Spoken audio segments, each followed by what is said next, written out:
Yen pancen kowe njaluk kajen waton tumindakmu apik pakartimu becik kowe bakal diajeni dikurmati karo kawula. Lan apa ya salah ndunungake panembah sing bener lamun to menungsa kudu sungkem kudu sujud karo sing nyipta jagat. Upamane nyembah karo Bathara Guru mesti tak anggap kleru. Merga kowe iki titah sing duwe apes dosa kelawan lali.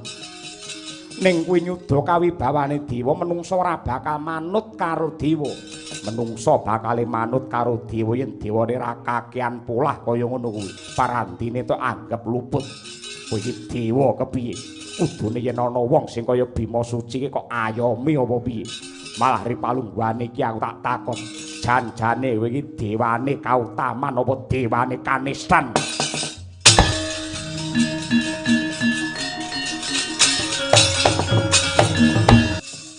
Buta krembyah sapa jenengmu? Aku sing mbau reksa alas.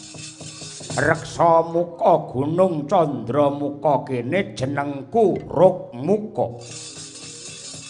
Apa sing ndok goleki dene kowe ngawur ngawugawar patrapmu ngrusak marang pepasrening alas? Kayugung susuwe ngangin. Aku ki wit lair nang kene aja meneh kok weruh krungu lagi iki aku.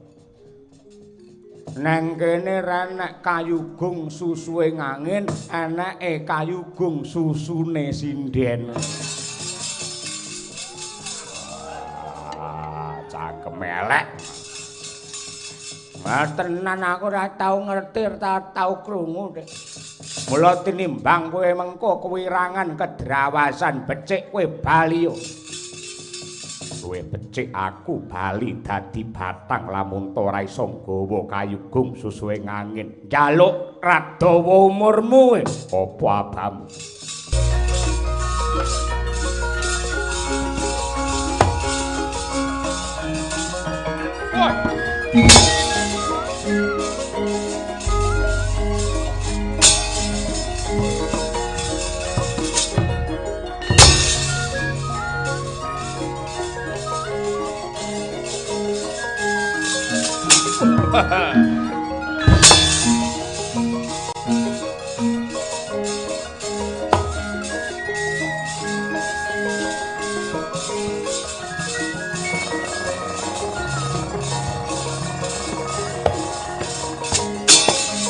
Wah.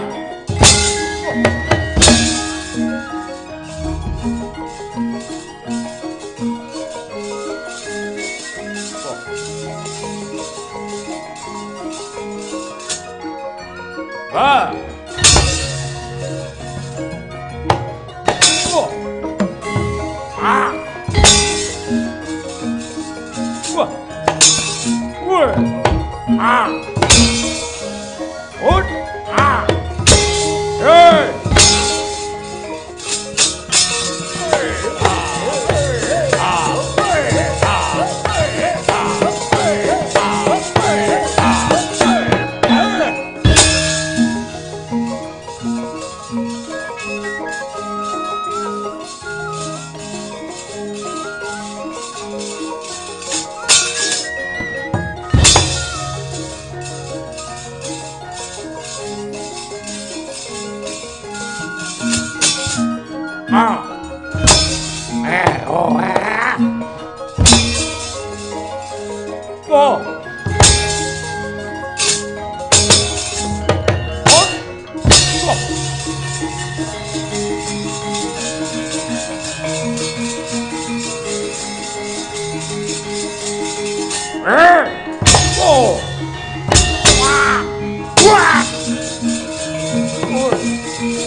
samar pamoring suksma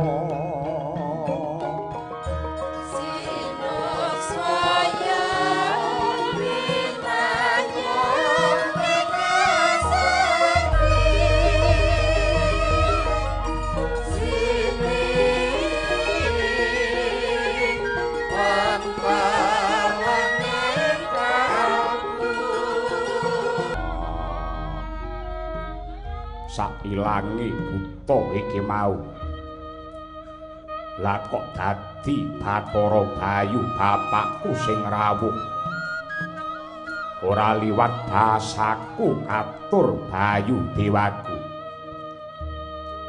Astungkara Sidam Sekaring Bawana langgeng iya Ulup Bratasena wis ndak tampa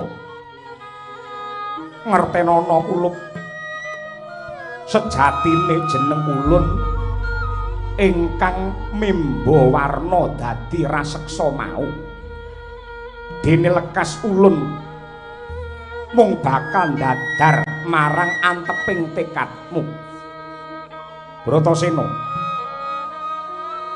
kayugung susuwing angin mono sawijining gegebengan ingkang ora bisa kinawruhan sarana netra waloka siji-sijine kang bisa ngawruhi ya kuwi pangrasa miyang batinira angin mono perangane urip dene sing kudu ndok tindakake ripalungguhan iki kudu nyemplung ana ing samudra Minangkabu samudra Minangkabu kuwi tegese minang pacangan kabu kuwi ati mbuh segara lor apa segara kidul manut klawan krenteking atimu pribadi kanggo ngupaya wujute banyu suci Puruhita Sari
kekes penggalihe Sang Werkudara dupe mulat gelaring samudra ingkang hanggegirisi nanging bawane satriya kang kukuh bakuh ing piyangkuh setya ing ubaya teman ginolong gelenging driya pepuntane nyawiji Wigra cancut taliwondo hanggreng minangka panggugaing kewanen ya lumumpat gebyur telenging samudra nadyanto mati nanging mati ngrungkepi kautaman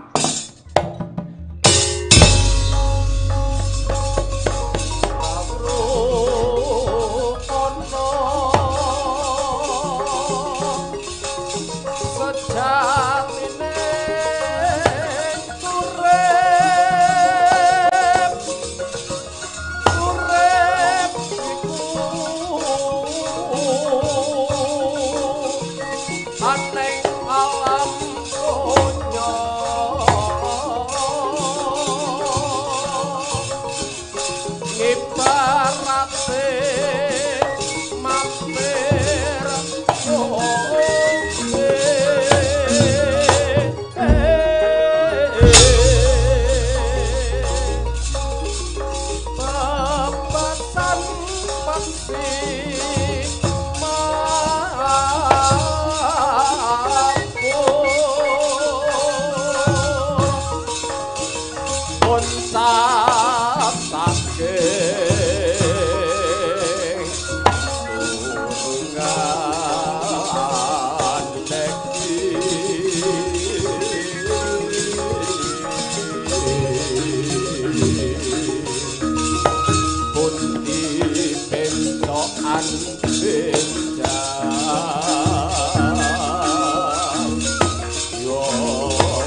rat wong lunga sonjo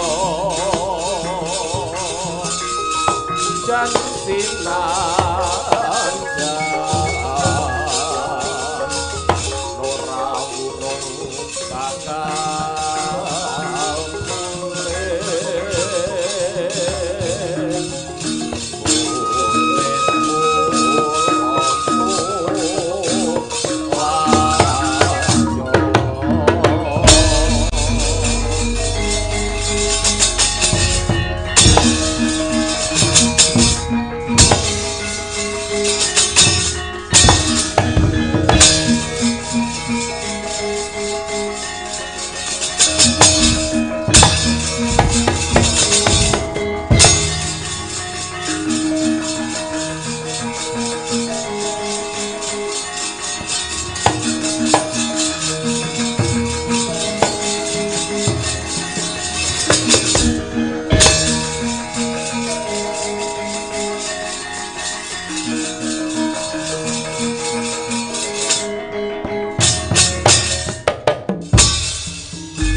Bratasena kanthi teteken tekun satemah dadi ketekan panjang kamu hanggon kita toh jiwa raga ngupaya kawruh luhur ingkang sinebut kawruh kasampurnan.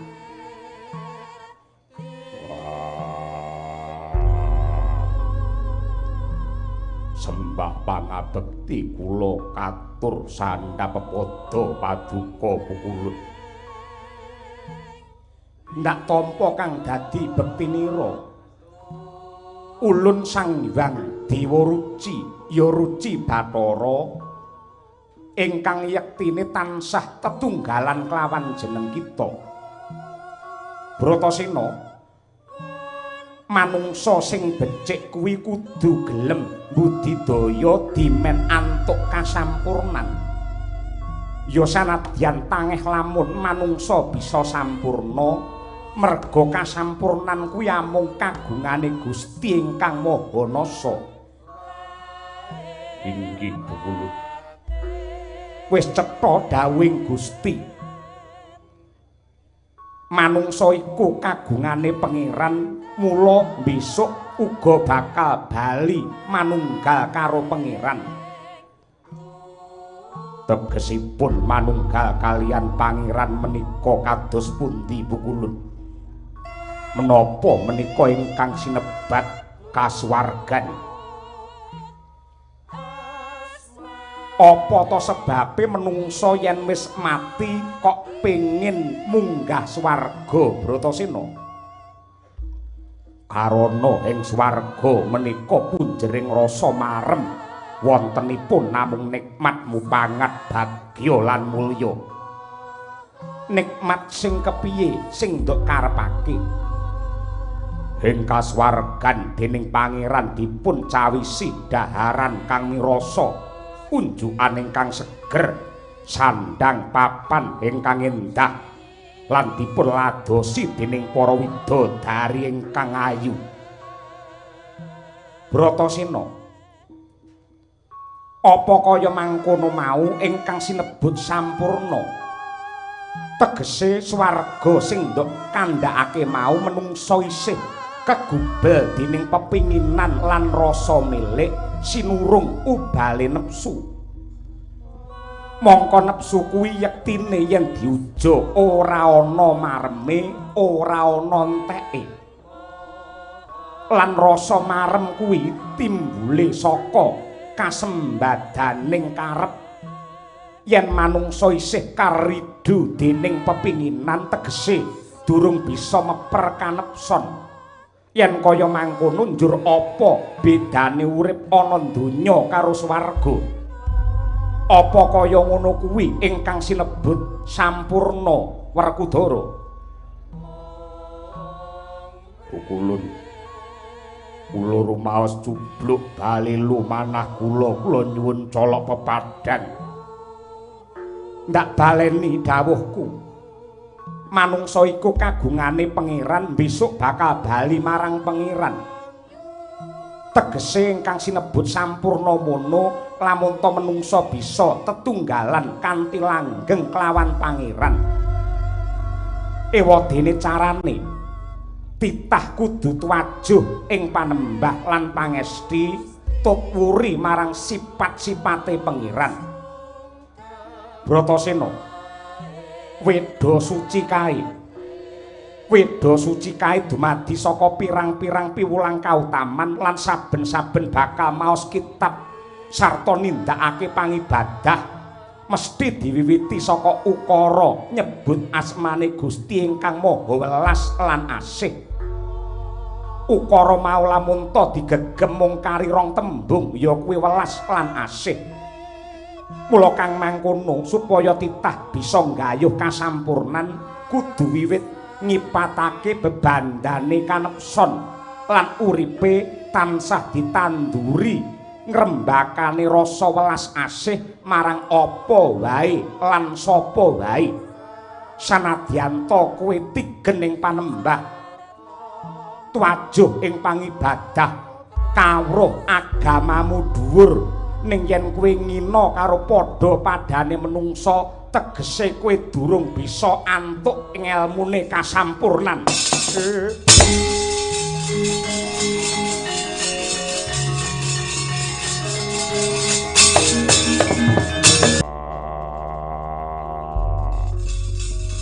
Aturaken ageng panuwun ingkang tanpa upami Bukulun.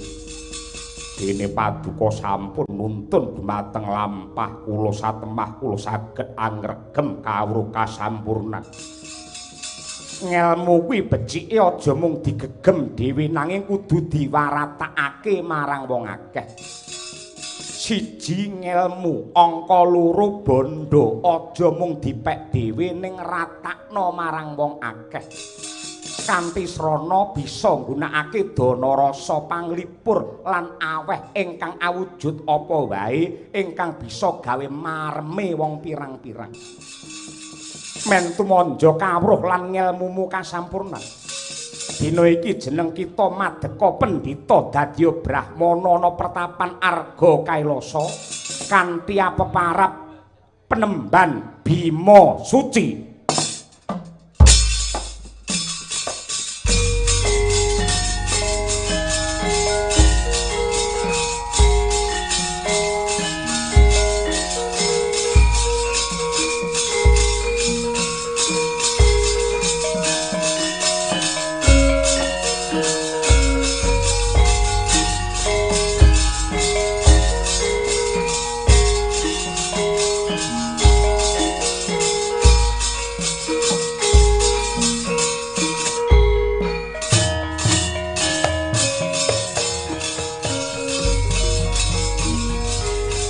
Bekawan Bima Suci, Bekawan Bima Suci, Bekawan Bima Suci, Bekawan Bima Suci.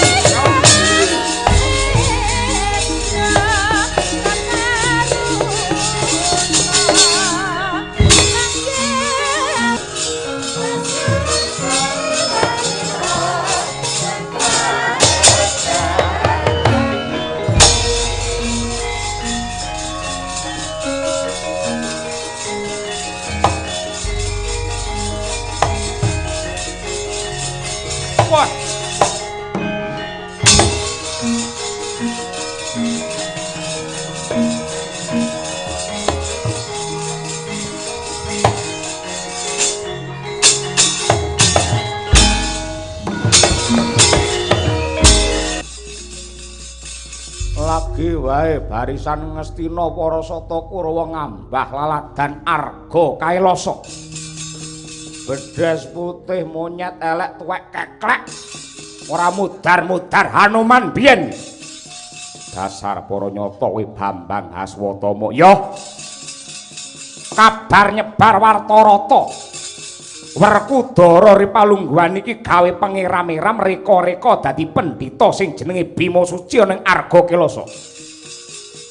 Mula kang mangkono kowe nyimpang ngiwa utawa nengen dalan iki bakal tak nggo bacut nemoni kelawan Werkudara karepe piye tek semuci suci kaya mengkono. Melek omripatmu jerengen gobokmu ala tanpa rupa aku iki cantrik utawa siswane Sang Bima Suci. Papan iki papan ingkang kebak katentreman, papan kebak karaharjan lan karahayon. Papane wong gayuh kawruh ngudi ngelmu lan uga manembah. Aja nganti dingin jag-jagan wong angkara murka dapure para Sata Kurawa. Piye? Mangka anggro sesumbar lindho gatar bumi kunjing kumaludha kuntur katok babu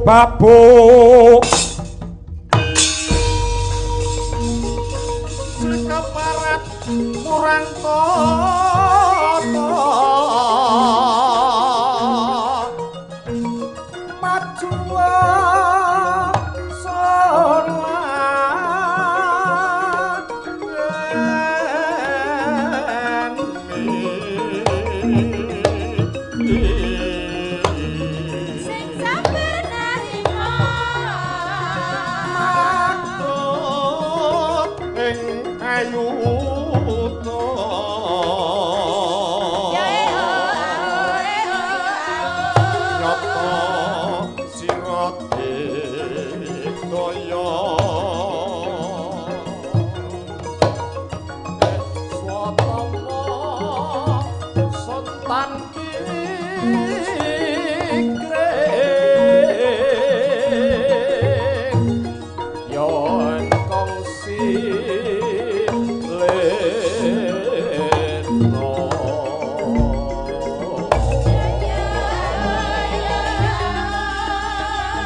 niki maragane pati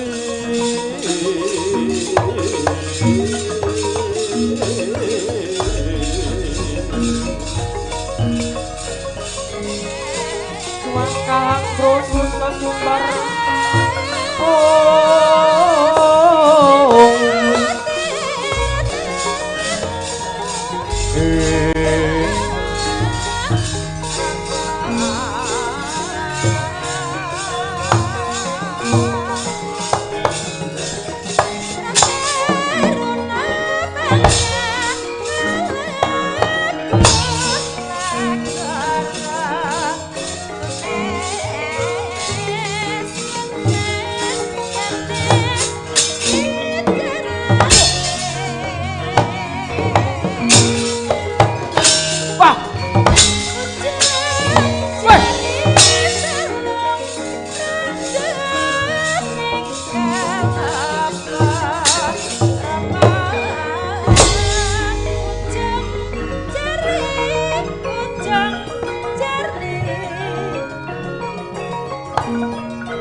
awas.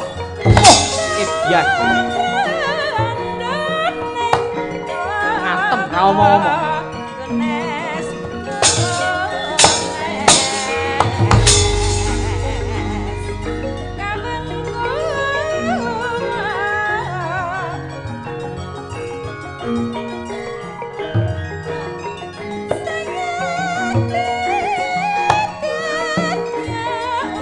Ngalor diadamu.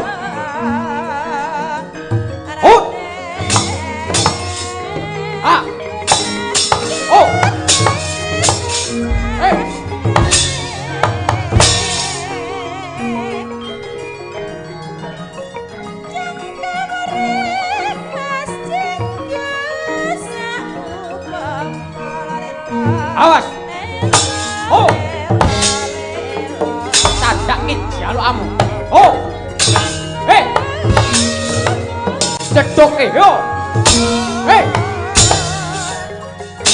Oh.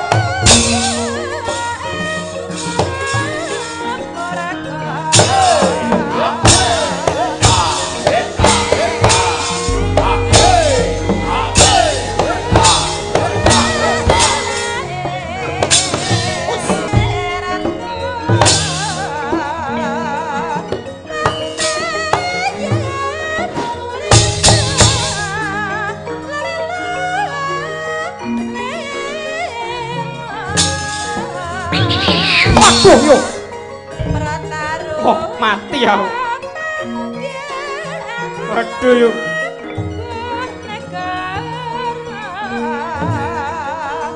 Hot Edian Canda. Lo. Ah. Hot. Wah, mati aku parat. Hot Edian Canda dot luar. Oh, jauh.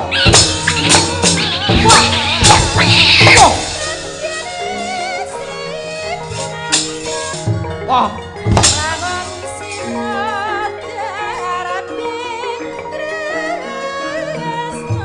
Jebol dadamu. Oh. Edian. Oh. Jeka skillmu. Weh. Yo, ha. Edian. Matau. Aduh yo.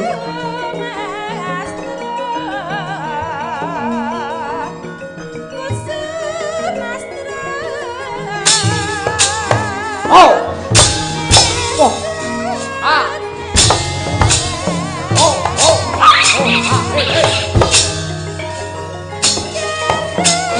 Ah. Oh.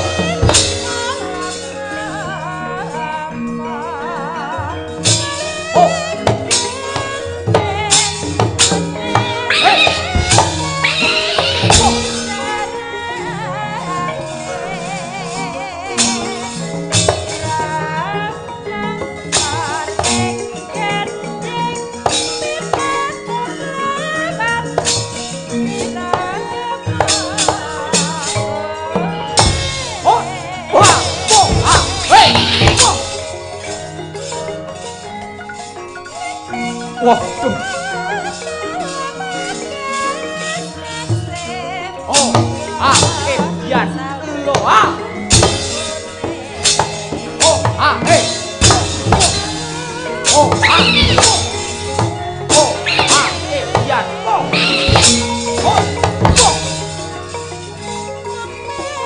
Godo sigar sirahmu.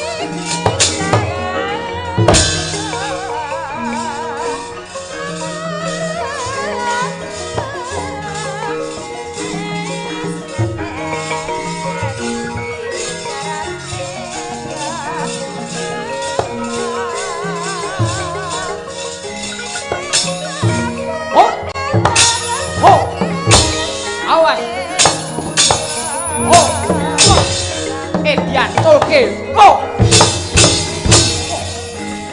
ampuh terantangan Edian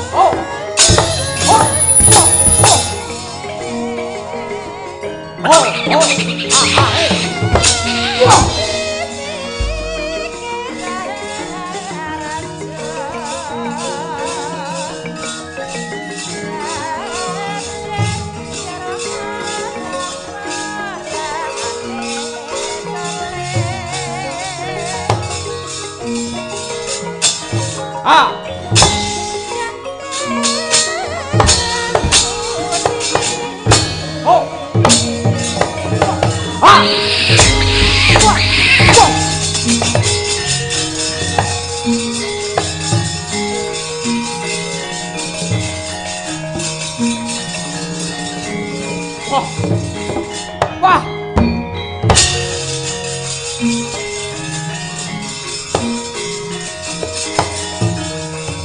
pinggir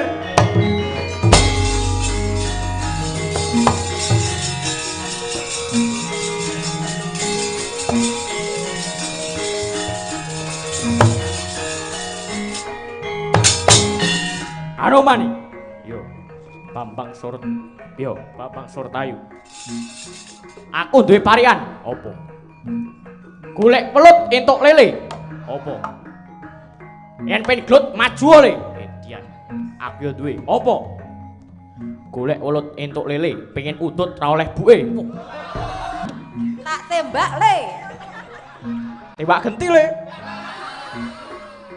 awas cekel kowe ngon-ngon maju ut ut hey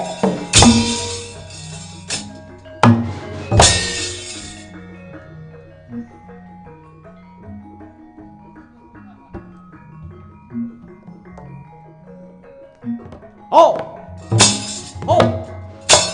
hey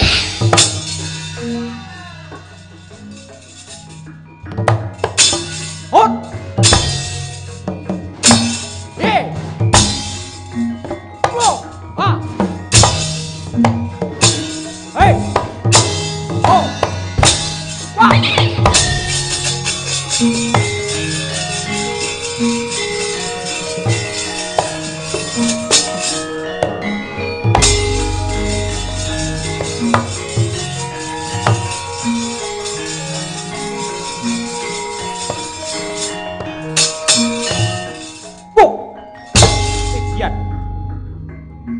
wanen rek hey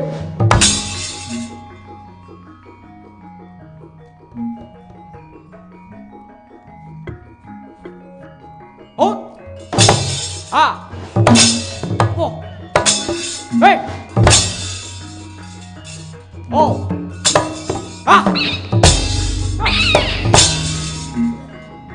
oh Edian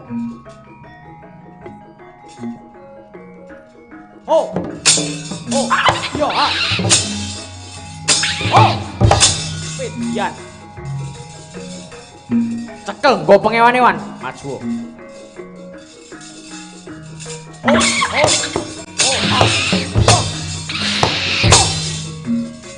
waduh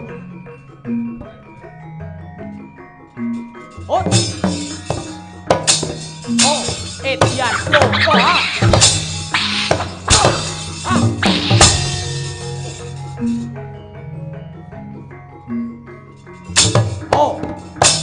hey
Antasena.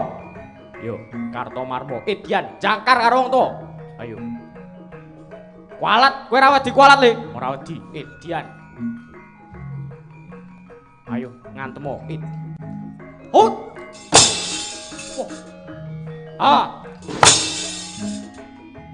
Beh. Edian, nyo geger. Oh. Wah. Hei. Oh. Oh. Oh. Oh. Ah. Oh. Oh.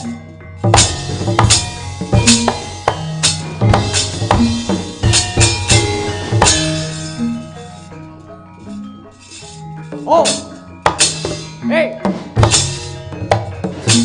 Oh. Ayo muri.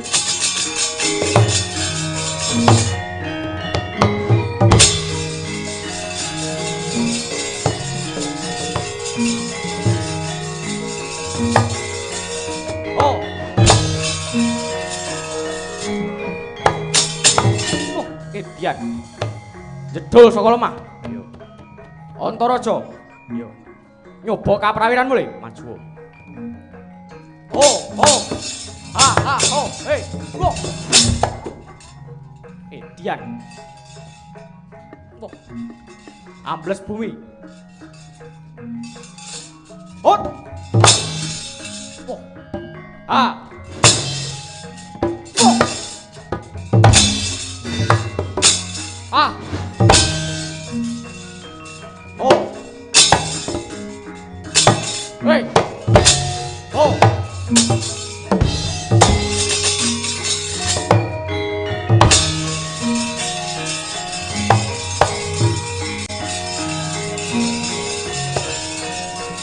Wah. Hey. Ah.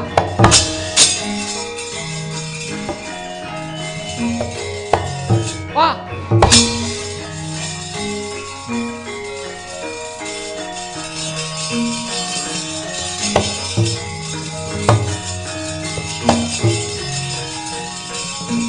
Ah. Hey. Ah. Oh. Wah. Hey. Ah. Oh. Ah.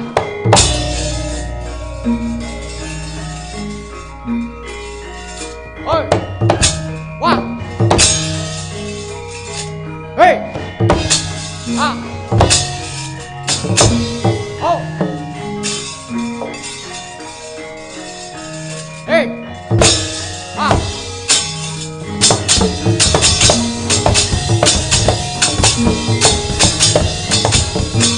Ah. Oh, ah. Oh.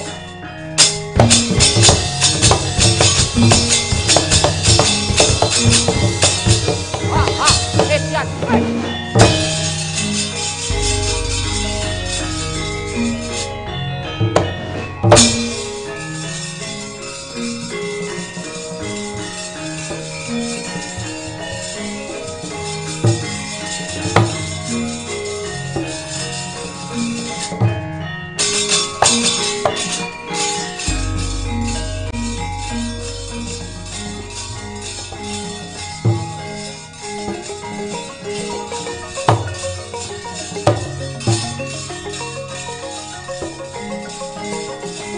Ayo para wadya bala mundur kabeh. Iki Satya Banjarjuna Dursasana sing bakal maju ning palagan. Kowe Anoman, Gatotkaca, Antasena apa dene Antaraja. Iki wakmu saka Banjarjuna Dursasana bakal ngadepi kowe. Wah. Ora nganti 5 menit wis bakal ajur mumur kowe kabeh. Wah.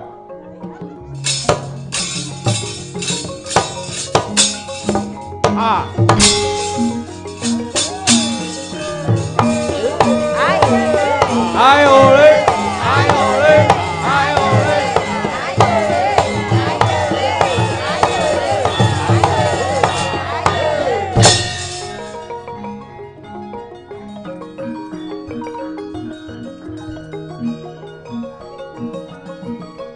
Dursasana Jaya Dursasana Jaya Dursasana menang Dursasana Jaya Dursasana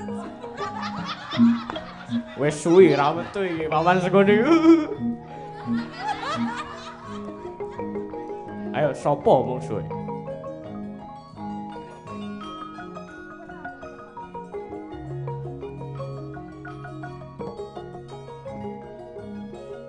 Dian. Lah iki piye critane dagelan ketemu dagelan. Wah. Dagelane sapa? Kowe apa dagelan? Wah. Bintang tamu. Pengen opo? Jajal kaprawirane Pak D Dursasana. Yo.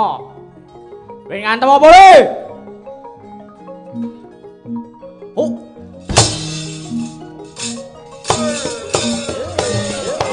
Ah. Oh, ora krasa. Geger. Junjung bante, junjung ucalake. Aha.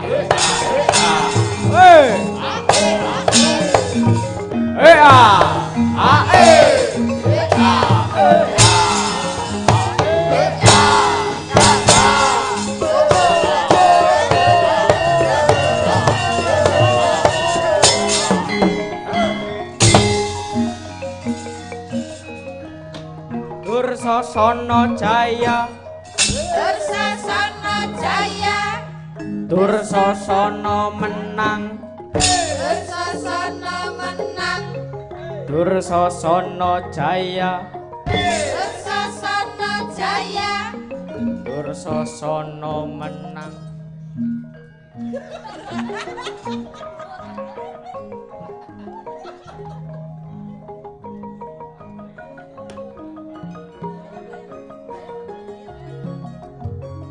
Dian ganti Gatotkaca ketok kowe ndek mau wernane prada to le ganti skin Sulama loh maksude wah skin Sulama kowe ngenyek karo wong liya ora oleh ngono kuwi pancen kanyatane kaya mangkono Dian ayo maju oh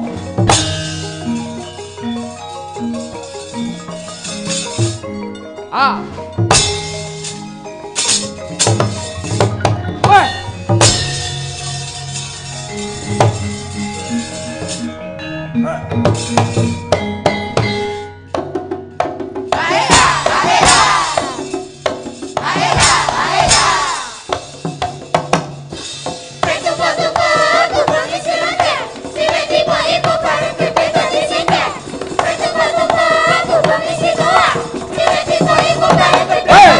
hey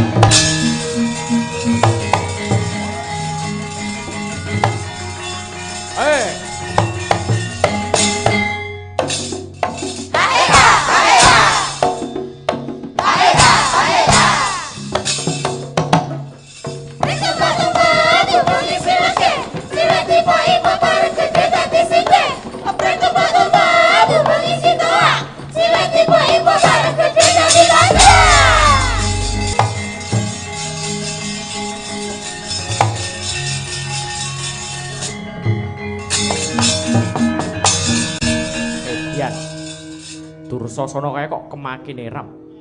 Biasane ya kalah dhisik dhewe ora gelem maju perang. Yo, yen pancen wayahe aku mbedol Gunung Kembar, bakal lakokake.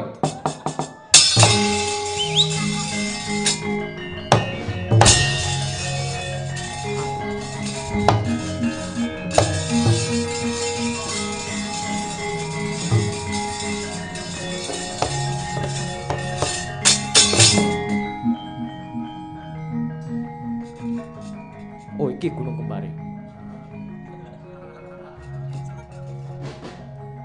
Oh.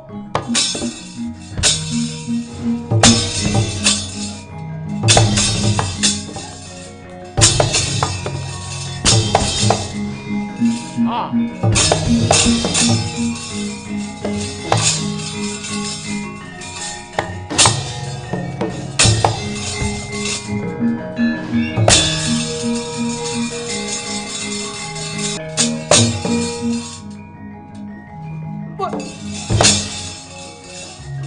Anoman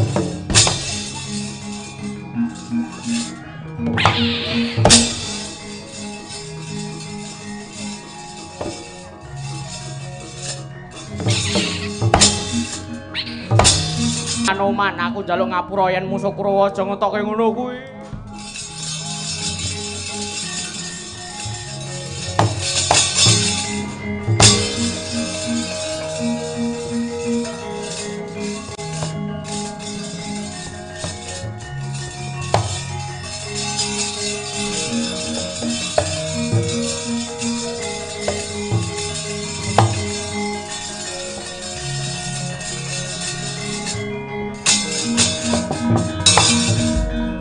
Sipate para manungsa Rahmate kaya punika Ketek-ketek jaga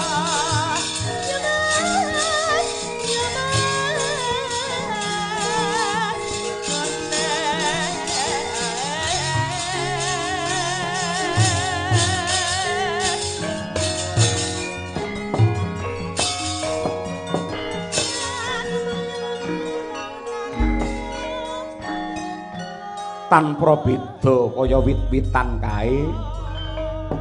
Wit kuwi yen saya gedhe lan saya dhuwur mesti saya banter angin ingkang bandang antrajang inggih wa. Tanpa beda nggih kaya adeke nenggih penemban Begawan Bima Suci ingkang mapan ana ing Arga Kailasa Nadyanta. Tekate iki tulus, niate kuwi suci anggene mbangun morale menungsa. Ning nyatane bola-bali para sata Kurawa ingkang ganggu gawe marang katentremaning Arga Kailasa. Lho nggih, nyatanipun ripalungguhan samangke para sata Kurawa sampun semisih Anoman. Ya, ning kudu tetep nduk eling-eling apa kang dadi wejangan utawa dawuh pangandikane Sang Penemban Bima Suci. Ingkang surasane sing jenenge menungsa kuwi yektine makhluk ingkang luhur. Manungsa kuwi makhluk ingkang luhur uga kena disebut makhluk ingkang sampurna. Merga apa? Menungsa kuwi duwe mutiara. Mutiarane menungsa kuwi jenenge akal, ewadene mutiarane akal kuwi jenenge ilmu. Mutiarane ilmu kuwi amal, mutiarane amal kuwi akhlak utawa moral, mutiarane akhlak kuwi tegese iman. Mutiarane iman tegese slamet donya nganti akhir.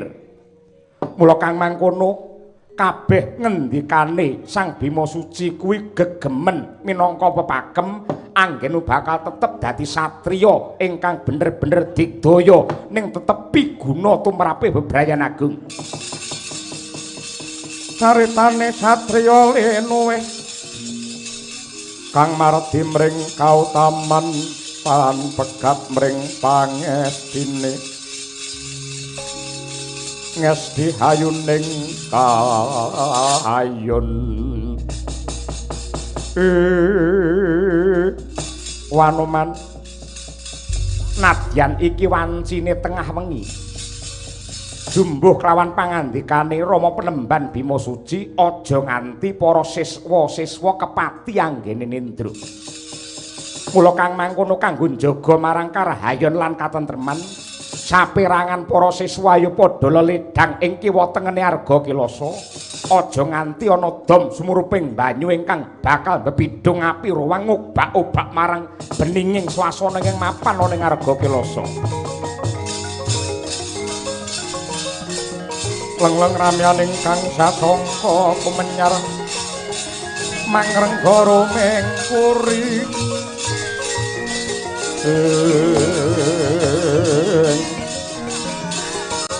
mangken tanpa siring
ngara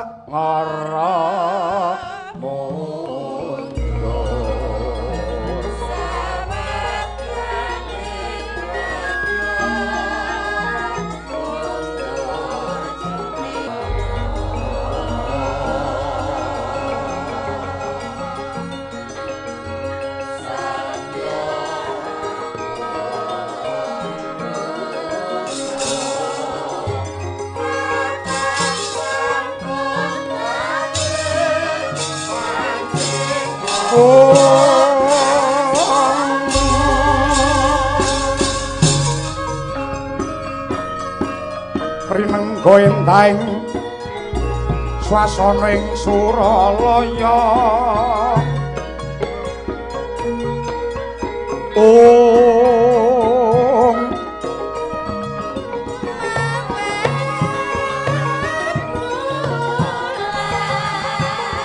Bathara Indra kawula nuwun wonten timbalan ingkang ngadhawuh pukulun sembah pangabekti kula katur. Iya, wis ulun tampa. Yama Dipati wonten timbalan ingkang ngadhawuh pukulun namiji dumateng kula sembah pangabekti kula mawantu-wantu kunjuk. Iya, ndak tampa gawe bombonging rasa. Yama Dipati wonten dawuh urung ngantuk dereng. Dereng lak ajeng tilem niku kados pundi nyatane ngungkuke kaya ngono. Mun kula. Kula janjane isi nangger kula iki mangan ngoten teng pundi kemawon kanca-kanca do nyawang. Ya ora muni apa-apa ning kita batin. Anjen takon siji man nganyelke. Lho kowe kok iso mangan tanpa piring iki piye? Merga pancen piringe kula uruki sega sedaya. Pamriye men kiyat anggen kula ngembul. Gamelan Lokananta menika. Ripalungguhan iki kayangan ketaman goro-goro, kagiri-giri, mijil repat Panakawan. Ora ngono. Kahiwangan ripalungguhan iki horeg dedreg nungsang jempalik solahe para hapsara lan para hapsari padha rereyongan angungsi gesang bareng tinaliti kanthi permati diitung nganti genep disaring kongsi lembut lan ndak tropong mring marcapada jebul ana titah ingkang wani ngowahi kodrat. Maknanipun kados pundi pukulun? Jinejer mongko dadi satriyane bangsa. Senopatine negara kenapa kok reka-reka wani dadi brahmana, wani dadi pendhita. Tur ambabar kawruh wadi ingkang sinebut ya kuwi kawruh kasampurnan. Sinten menika paman pukulun? Ora ana liya kejaba satriya Njadipati. Si Bratasena sakwuse meguru marang Pendhita Durna antuk kawruh sangkan paraning dumadi ripalungguhan iki madeg brahmana ning Arga Kailasa kanthi apeparab Bima suci. Wah, niku kebangetan yen ngoten niku. Yen Bima ngoten genah niku naminipun. Ning kenapa kok dadak ngangge suci niku lho. Mongko suci sak menika nderek Mas Bayu Aji. Oh, iki malah tekan dindi ora. Tegese tiyang niku mbok pinter kaya apa, apika kaya apa, sregepa ngibadah kaya apa, ning lek rumangsa suci dhewe niki bakale dadi intiping neraka jahanam. Pramila gandeng kula ingkang wasani wonten ing Kawah Candradimuka kepareng paduka kados pundi pukulun kula ingkang badhe midana dhumateng Bima Suci pancen ulun bakal ngemutake marang Si Werkudara supaya ora kesluru marang dalan sing kleru. Mula kang mangkono Indra kelawan Yama Dipati ripalungguhan iki aja wedi kangilan ayo ndak kanthi tumurun marang Arga Kailasa.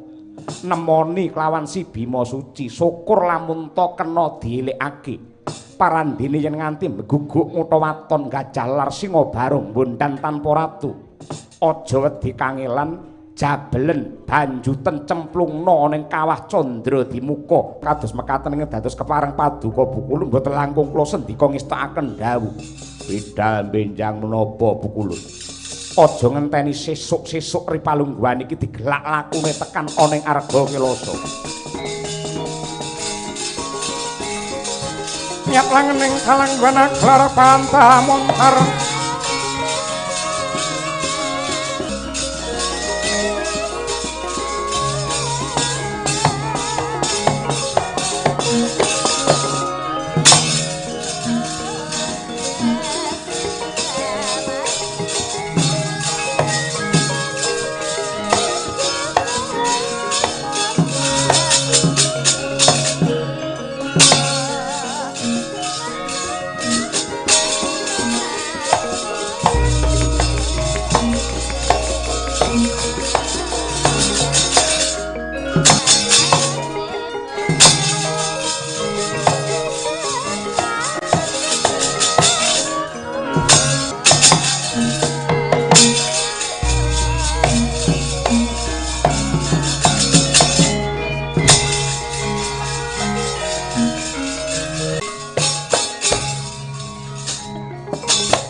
ingkang cinarita nenggih gumelaring pertapan Arga Kailasa gedhe pangaribawane agung kang dadi cahyane ingkang mapan ana ing kono ayem tentrem jenjem permanem karana kasrambah mring pangayomane nenggih Sang Pendhita anyar katon Risang Bima Suci padhang bulan keken caran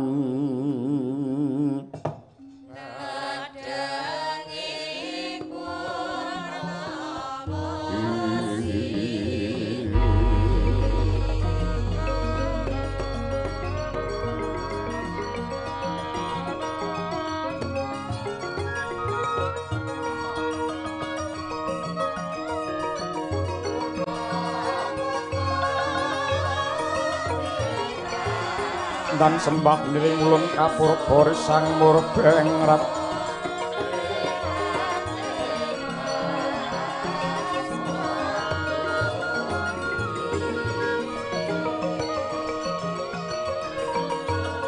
nane kang dian kanang sewu lepat tadah wadana yektosipun Ripalungguhan samangke para Pandhawa bingung bilunglungan wiwit panenggak Pandhawa Kakang Asbratasena ingkang anggebyur wonten ing Segara Kidul ngantos Ripalungguhan samangke mboten wonten kabul kawusananipun nanging raos kula sakmangke tentrem sarta jenjem saksampunipun kula ngadhep wonten ngarsa paduka kula sowan wonten ngarsanipun Begawan Bima Suci tanpa benten kaliyan sowan wonten kadang kula sepuh Jodipati sakarepmu anggenmu nemtokake tumrap rasamu sing baku rasamu marem rasamu tentrem kowe nganggep aku Werkudara ya kena Bima Suci ya kena sing merdika wae inggih ngaturaken panuwun kejawi saking menika paduka sampun anyebar kawruh kasampurnan utawi sangkan paraning dumadi pramila saking menika Janaka menika peranganipun titah ingkang ngelak kalian kawruh luwe kalian ngelmu mbok menawi wonten lilaning penggalih sepisan kula badhe suwita mongko dados putra siswa paduka dening ingkang angka kalih kula nyuwun wedharing kawruh kasampurnan dumateng paduka Sang Wikudebya Janaka Kowe kuwi satriya sing pinter, buntas, kawruh, luhur apa wae. Jaman saiki wis akeh wong pinter lan carane nularake kepinteran ora kudu diwulang lan diwejang, dikandhani. Dadi wong pinter kuwi ora perlu kakean gunem nanging cukup kok contone tumindakmu sing becik, pakartimu sing apik. Malah kanthi mangkono wong-wong kae bakale nulat lan nyuntuh marang pambekamu ingkang luhur lan becik. Merga jaman saiki wong kuwi wis ora gugu dikandhani karo sapa-sapa. Akeh-akeh ora gugu yen dituturi. Sebab wong sing seneng kandhan-kandhan mau ucape karo tumindake kala mangsa ya siji, kala mangsa ya geseh. Kejaba saka kuwi gatekno Arjuna elek-eleke menungsa kuwi yen kawruhe dhuwur banjur rumangsa suci dhewe, rumangsa bener dhewe, rumangsa apik dhewe. Mongko hambek sesungaran sing kaya ngono kuwi dudu sipate menungsa nanging yektine sipate makluke pangeran ingkang derajate asor. Mula kowe kudu ngati-ati permati aja grusa-grusu. Penemban nadyan to kula condong rumajang kaliyan pangandika paduka ning menapa kinten-kinten sanadyan namung seklimah paduka mboten kepareng medharaken kawruh kasampurnan dumateng Janaka.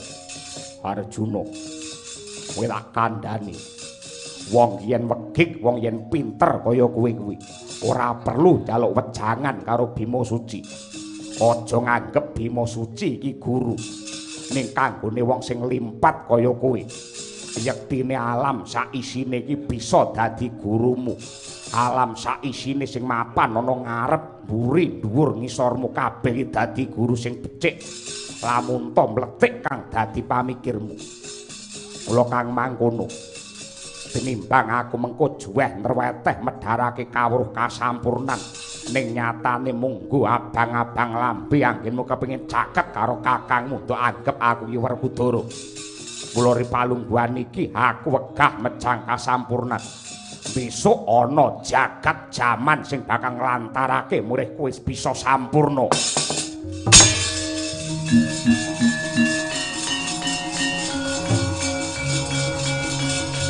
Penemban nanging kenging menapa nadyanto paduka tansah selak raos kula tentrem jenjem permanem mila kepareng boten kepareng kula badhe nderek suwita wonten ing Arga Kilasa mriki. Yen pancen karepmu ngono monggo, aku ora meksa, aku ora mrintah, aku ora menggak. Ning sing jenenge siswa kudu pinter ngreksa marang kahanan, ora kok njur ngreksa karo gurune ning ngreksa sucine pertapan iki. Upamane ana sapa wae sing bakal ngagru-agru ganggu marang katentreman, kowe aja mung begegek kaya mangkono. Nggih ngestaken dawuh paduka menawi.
Iya, tek kowe mapan ana ing Arga Kilasa Janaka.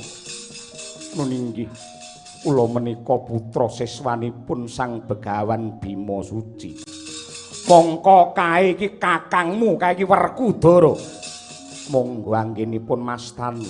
Ning nyatanipun antawisipun Kakang Mas Werkudara kaliyan Penemban Bima Suci menika jejibanipun benten darmanipun boten sami. Gandeng Ripalungguhan iki anggone Bima Suci rina wengi tansah nyebar kawruh kasampurnan sarta anggene nindakake puji dikir gawe gara-gara kagiri-giri ning kahyangan. Ripalungguhan iki aku bakal nemoni kelawan Bima Suci. Nyuwun pangapunten. Ripalungguhan samangki Sang Penemban Bima Suci mboten nampi rawuhipun dayuh Nadyanto menika diwa. Lho, yen ngono si Bima Suci nyepelekake kelawan Bathara Indra. Mboten kok nyepelekaken nanging menika sampun dados paugeran menika nyaketi para enjang. Saklebetipun para enjang kados mekaten mesti kemawon sedaya para siswa kalebet Sang Bima Suci nindakaken ngibadah kalih perangan sak njawining wajib kanthi panyuwunan rahayuning Rat Pramudita kakehan bebangal wera minggat dadi glepung. Monggo kula tandhani.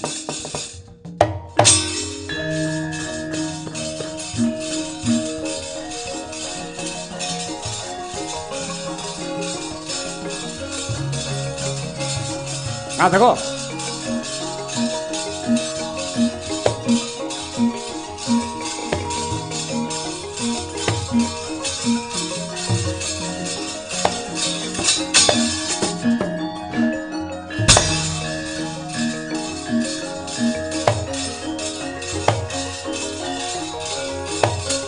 Wah. Wah. Wah.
Longgo parung bredhe jaringamu.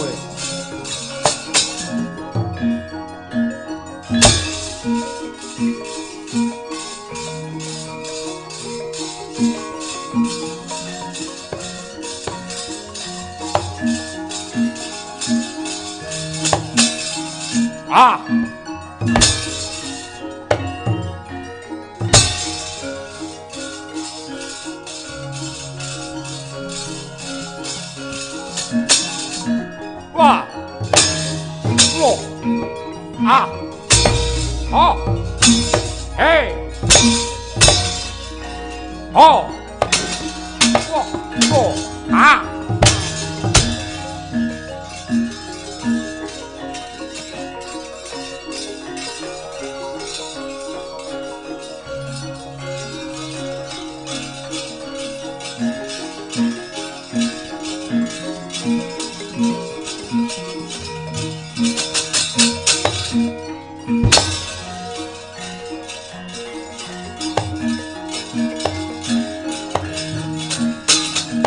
Wah. Wah. Ah. Wah. Wah. Wah. Ah. What? Oh, oh, oh.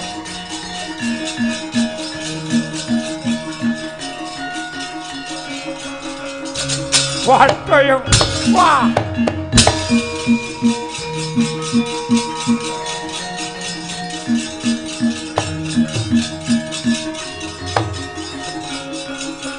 Ayo Ram.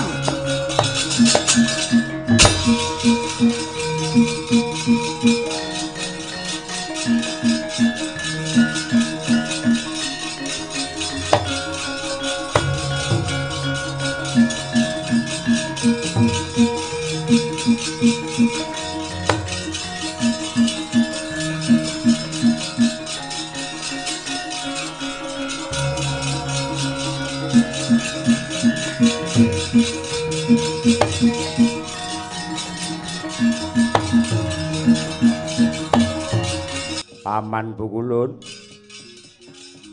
Bratasena anggen kita madhep pendhita kanthi apeparep Bima Suci cetha yen nyengkah kelawan kudrat nabrak kelawan pepakem saka pangeran. Dasare apa dek tembungmu kaya ngono? Salahku apa? Kodratmu kuwi dadi satriya kok reka-reka dadi brahmana. Bathara Guru, apa aku kleru yen pengin dadi satriya pinandhita? Malah saka petungku ratu lan satriya mudune para pejabat negara kuwi hambeke kudu satriya pinandhita. Supaya anggone netepake kawicaksanan weh daya tentrem. Merga lambarane ya mung agama kang suci. Anane akeh para sentana praja sing ngumbar dosa srakah adoh saka welas asih marang para dasih. Merga uripe ditunggangi karo nafsu sing mung uja murka tanpa gagas kawula sing padha rekoso. Helinga dewa ki wakile kawula wakil kuwi kewajibane ngladeni karo wong cilik. Merga wong cilik sing blanja kowe nganggo dhuwit pajek pendak sasi. Ning mripatmu merem batinmu wuta atimu atos kaya watu.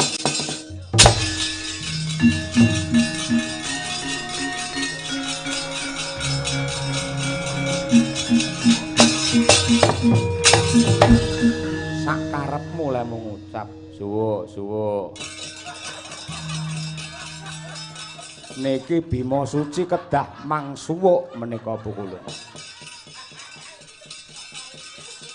Iki mendah lek sore ngene mendah apike. Bima Suci apa? Ingkang angka 2. Anggenmu nyebar kawruh kasampurnan. Kuwi cetha nawonten rak wewaleri para dewa. Kuwi kawruh wadi, kawruh werit, kawruh wingit. Yen nganti ditampa menungsa sing ora santosa kang dadi imane, tan murunga malah ndadekake wong kuwi mau ngengkleng bingkleng angel lamong. Dasarmu apa ning aku nyebarke kawruh kasampurnan kok anggap salah. Mongko sajroning kawruh kasampurnan ki dunungke marang menungsa. Menungsa ki dumadi saka apa? Dumadine saka sapa? Banjur yen wis urip kepiye? Tegese babakan sangkan paraning dumadi. Wiwit saka roh banjur dilairake dadi bayi. dadi wong dewasa nganti sak matine ning mati banjur menyang endi parane supaya wong kabeh ngerti marang kasampurnan parandene kok anggap kleru merga anggonmu mejang kawruh kasampurnan satemah menungsa padha nyembah karo pangeran ora ngajeni karo para dewa yen pancen kowe njaluk kajen waton tumindakmu apik pakartimu becik kowe bakal diajeni dikurmati karo kawula lan kaya salah ndunungake panembah sing bener lamun to menungsa kudu sungkem kudu sujud karo sing nyipta jagat upamane nyembah karo Bathara Guru mesti tak anggap kleru merga kowe iki titah sing duwe apes dosa kelawan lali ning kuwi nyuda kawibawane dewa menungsa ora bakal manut karo dewa menungsa bakale manut karo dewa yen dewane ra kakean polah kaya ngono kuwi ing atase aku neng kene mulang lan nindakake dikir kidung suci mantra rahayu parandine to anggap luput kowe iki dewa kepiye kudune yen ana wong sing kaya Bima Suci iki kok ayomi apa piye malah ripalungguane iki aku tak takon jan-jane kowe iki dewane kautaman apa dewane kanistan